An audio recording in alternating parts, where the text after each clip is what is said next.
Hey, hello guys, this is Faye here back again with another video.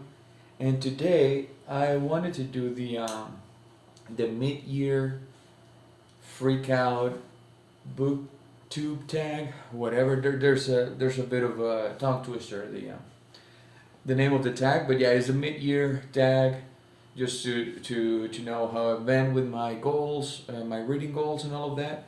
But yeah, let's just go ahead and start with the questions because actually right now I'm doing another video, but I just wanted to get this out because it's already July and I haven't done it. So let's go with the first question, and the first question is the best book I've read so far in 2024, and that's an easy question for me. If you've been following my videos, you already know that the best book I've read so far this year is the Books of Jacob by Olga Tokarczuk. This book deals with the problem of faith, all faiths really, Islamic, Jewish, Catholic, whatever.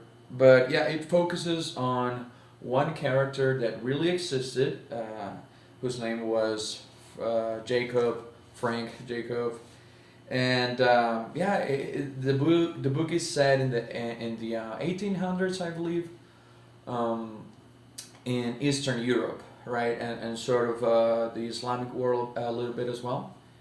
And yeah, it's just the story of this character, but seen through other people's eyes, right? So Jacob, we really don't see Jacob's point of view, because he declares himself to be a Messiah, right? And it's really interesting to see how the people around him follows him or denies him or just experience the figure that was Jacob. But it's a long book. This is, I don't know how many pages, but because by the way, this book follows the Jewish tradition of starting with the last page, only in number, by the way. So if you can see here, I still haven't reached the first page. So here, the first page is, I don't know if you're gonna be able to see it, but it says 964. So that's the first page, and the last page, of course, is page number one. So that's pretty interesting. And yeah, the Books of Jacob. This is the best book I've read so far this year. And the next question in the tag is the best sequel that I've read so far, and that is a book that I just read actually. That is 2010 Odyssey 2, by Arthur C. Clarke. Now, as everyone, I think, I had read the a 2001 book, right, by C. Clarke and Kubrick, because there was some feedback there with the movie script and the book. They were written at the same time, right? So it really is a two. All right, sorry guys, my camera there stopped recording, but as I was saying, this book is basically the collaboration between Kubrick and Clarke, right? So I wanted to see how Clarke deal with the story himself, right, without Kubrick's point of view. And to be honest, this book is incredible. It really is incredible. I didn't expect this quality, to be honest, because how do you follow 2001, right? How do you follow that storyline? And it was great the way he did it. It was simply great. So yeah, this is my biggest surprise, my best sequel, sorry, of 2024 so far. Now the next two questions here, we're going to skip them because one is a new release that I haven't read so far, and the other one is a new release that I'm still waiting for it to come out. So I really don't follow new releases, to be honest. I do read new releases, but it's pretty rare when I do that, right? And so we're just gonna skip that. And the next question is, two questions are my biggest disappointment of the year and my biggest surprise of the year. So my biggest disappointment, I have to say, It is Foundation by Isaac Asimov. I really don't have a physical copy here because I read it on my Kindle, but I know that this is the great sci-fi work, right? The great novel, and yeah, maybe it is, but I just couldn't connect with it, right? The story, the characters, and I know that old sci-fi, classic sci-fi is more about the concept than the story, but still, I just couldn't do it. I finished the book, I didn't DNF it, but I'm not going to continue with the series because I didn't like it. I mean, concepts like psychohistory and all that were interesting, but not enough for me to keep me going with it, right? And my biggest surprise was actually Shadow of the Wind by Carlos Ruiz Zafón. Now, this book, I've known of this book for years now, right? Booktube loves this book. Everyone loves this book, and I don't know why, but I never got that feeling of reading it until I found it on a used bookstore. It was just sitting there on the table, and I decided to grab it and start it right away, right? And I loved it. This book actually belongs to a series of books, like 4 or 5 books, but they are not really connected. They're more of a individual stories, if you want to say it like that. But I don't know if I'm going to read the entire series or not. But this first book is beautiful. You should really do maybe your research on it. But it's located the story in post-war Spain, right, Barcelona. So it's really interesting, and it deals with the idea of how important are books in our lives, right? So yeah, Shadow of the Wind by Carlos Ruiz Zafón, biggest surprise of the year for me at least.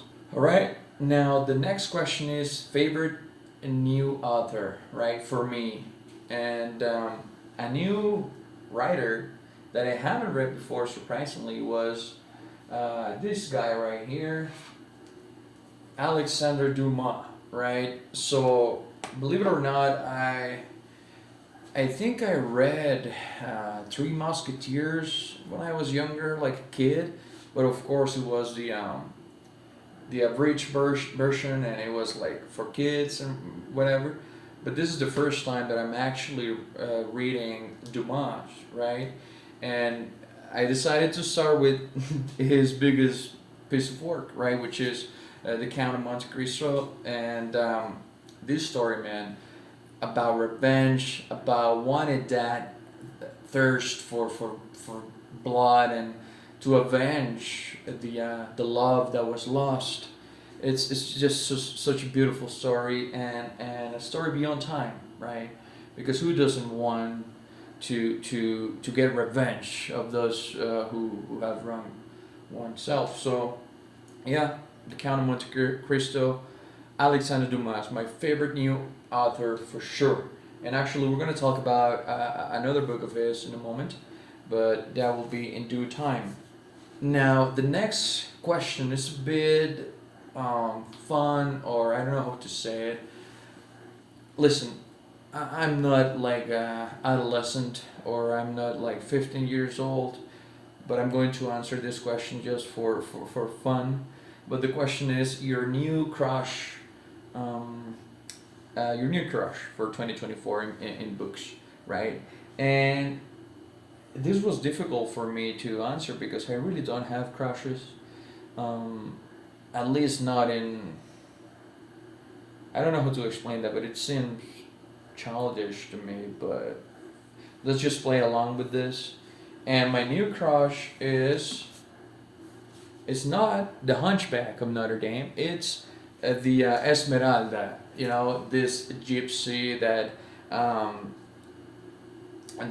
Quasimodo is following around, and that everyone loves and everyone fears a little bit, right? Esmeralda here in this book is portrayed as the most beautiful girl, but also the most like, you don't know. I mean, you know, but the people around her doesn't know if she's like a witch or if she's hiding something or what, right? But she's really intriguing, and apparently she's very beautiful. So yeah, the La Esmeralda. This is my new literary crush, and maybe the Hunchback as well. It's cute, sort of a Smeagol-like creature, right? Now, this next question was surprised to me when I actually had to answer the question, because I'm not the biggest fan of Brandon Sanderson, right? But I am reading the Stormlight Archive. I plan to finish it, and the question is my favorite character so far. And across the books, I found that I really, really love Dalinar from the Stormlight Archive. It's basically it's why I read these books. I mean, here in in Oathbringer, the third one, the flashbacks. Each book has flashbacks for different characters, right? And here in this one, we get Dalinar's flashbacks. That's all I'm gonna say. I'm not gonna spoil anything. But it made me appreciate the character more, right? And actually, that's the only reason, the only character really, that keeps me going with this series, with the Stormlight Archive. If it wasn't for him and I had to endure, you know, Jasna and Shallan and fucking Kaladin, oh my god, those are horrible characters, right? But Dalinar, he's more human. He suffers. Maybe I like those characters. That's why I like Dostoevsky so much. His characters are miserable, and Dalinar, it is miserable. So yeah, very very good character and a very good surprise for me. My favorite character of the year so far is Dalinar. At the end of not at the end of the year, but in a couple of months, I'm going to read the fourth one in the series, Rhythm of War, and let's see how it goes with that one. All right, now the next question here is the most beautiful edition or beautiful book that you get this year or they were gifted this year. I really don't get a lot of books gifted. I buy all of my books. But a few months ago, my now ex-girlfriend gifted me a book, and that was this old edition, beautiful edition of Herman Melville's Moby Dick, or The Whale, right? So this is leather, and it has a ribbon, it has golden pages, and it's old, and it's just so beautiful. And besides that, I'll look at the end pages, by the way. And besides that, it is illustrated, so it has a lot of illustrations within the book, and yeah, it's just such a good book. I haven't read this one. I plan to read this year, of course. I'm going to read it. It's an enormous book, like it's super super long, but I can't wait. I just can't wait to read it, man. It's just so beautiful. And yeah, for me, this is the best looking book I got so far this year. Now the next two questions, I really can't answer them either. These are which book made you cry and which book made you happy, right? So I really don't cry with books. I think I did when I was younger, but these days I really don't. No matter how sad or devastating the book is. And happiness, I don't know. A happy book, I don't know. I don't know if I read those books. I don't think I read happy books, to be honest. But yeah, the next question here, the last one, I believe. Okay, yeah, it is the last one. The books that you need to read this year, that you're going to read this year for sure, that you want to get them out of your TBR this year. And I have a couple here, because, yeah, that's how I am. And the first one that I'm going to talk about is The Once and Future King by T.H. White. This book I've been wanting I wanted to read this book for years, actual years, since I was in university, I think. But I don't know why I haven't read this one before. To be honest, this is Arthurian legend, right? King Arthur, Round Table, Lancelot, all of that. And yeah, I'm gonna read this before the year is over for sure. This is on my top TBR, and as well as this other books I'm gonna talk here about in a second. And then we have another Alexandre Dumas, but this time is the Three Musketeers, the real edition. It's a long book because the font in these paper mills editions is really small, if you can see it there. But yeah, the Three Musketeers, I'm going to read this one this year for sure as well. And this is a beautiful edition, by the way. Now, what else? Oh, okay. So yeah, I wanted to read this last year, but I wasn't able to. But this year, I'm going to read Illuminations by Alan Moore, and this is a collection actually of short stories by him. I really don't read a lot of short stories. To be honest, I really don't know why, but I'm going to start doing more short stories in my life because I need them. I need like a break or yeah, just like a palate cleanser before between big books, right? And I believe that short stories are a good way to do that. And yeah, this is just a regular cover. I don't know if this is illustrated or not. No, I don't think so. But yeah, Alan Moore is a really great writer, like prose writer, because we all know him from his comics, right? But he's a really good prose writer as well. I have here his Jerusalem, which was great.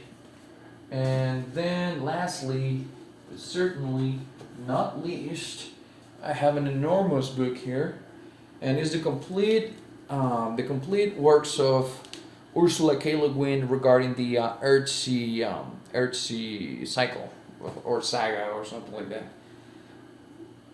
Yeah, so I'm going to put it here because it is heavy, and yeah, it's over 1,000 pages, of course, and it's illustrated, but it contains all of the Earthsea books, and I plan to read that series this year. I plan to start it and finish it this year. So yeah, it's going to take me maybe a month to read it because I do like to mix other books in between. But yeah, this is a beautiful book, by the way, and it's not that expensive really. So yeah, that was my tag. I wanted to get out the tag this month because by August, I mean, that's really not the meat of the year, right? So yeah, thank you for watching, guys, and see you later.